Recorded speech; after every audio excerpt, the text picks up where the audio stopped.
ইমতিয়াজ হোসেন সামাজিক যোগাযোগ মাধ্যমে দেশের একজন বিখ্যাত একটি নাম। হ্যাঁ, উনি বিখ্যাত হয়েছে তথ্য উপদেষ্টার মাথায় বোতল নিক্ষেপ করে। তারপর তাকে ধরা হয়, গোয়েন্দা কার্যালয়ে নিয়ে আসা হয়।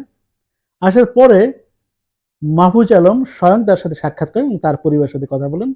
তারপর তাকে ছেড়ে দেওয়া হয় এবং ছেড়ে দেওয়ার সময় মাহফুজ আলম চমৎকার একটি কথা বলেছেন যে, যাও গিয়ে আন্দোলন করো, আন্দোলন শেষে তুমি বাসায় এসো। বাসায় দাওয়াত দিয়ে দিয়েছেন।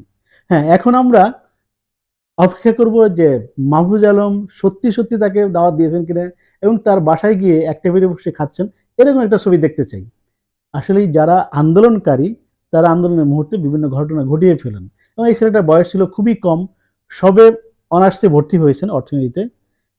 সো ও এই কাজটা করে ফেলেছে, খুবই অন্যায় হয়েছে। কিন্তু আমাদের তথ্য উপদেষ্টা, এই আন্দোলনের একজন মহানায়ক, তাকে ক্ষমা করে দিয়েছেন এবং সারা জীবনের জন্য তাকে ফ্যান করে নিয়েছেন বা তার সমর্থক করে নিয়েছেন। দেখুন, এর আগের সরকার হলে কি হতো? এর আগে যে ফ্যাসিবাদী সরকার ছিল, আওয়ামী সরকার ছিল, মাফিয়া সরকার ছিল, তার আগে যদি তথ্যমন্ত্রী ওই যে হাসাও মাহমুদ বা হাসান মাহমুদ এই কুলাঙ্গারের মাথায় যদি কেউ বোতল নিক্ষেপ করতো, তাহলে তাকে অ্যারেস্ট করা হতো, ক্রস ফায়ারে দেওয়া হতো, তার পরিবারের উপর চরম নির্যাতন হতো এবং এই পরিবারটিকে নিঃশেষ করে দেওয়া হতো। সেই কাজটি কিন্তু আমাদের তথ্য উপদেষ্টা করেনি। আমি মনে করি বাংলাদেশের রাজনীতিতে এরকম একটা পরিবর্তন দরকার, যেখানে মানুষ হচ্ছে প্রধান।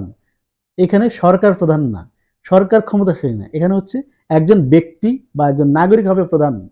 নাগরিক হয়ে উঠবে, নাগরিক যার, সে রাষ্ট্র থেকে পূর্ণ মর্যাদা ভোগ করবে এবং যারা শাসক থাকবে তারা হবে এদের সেবক।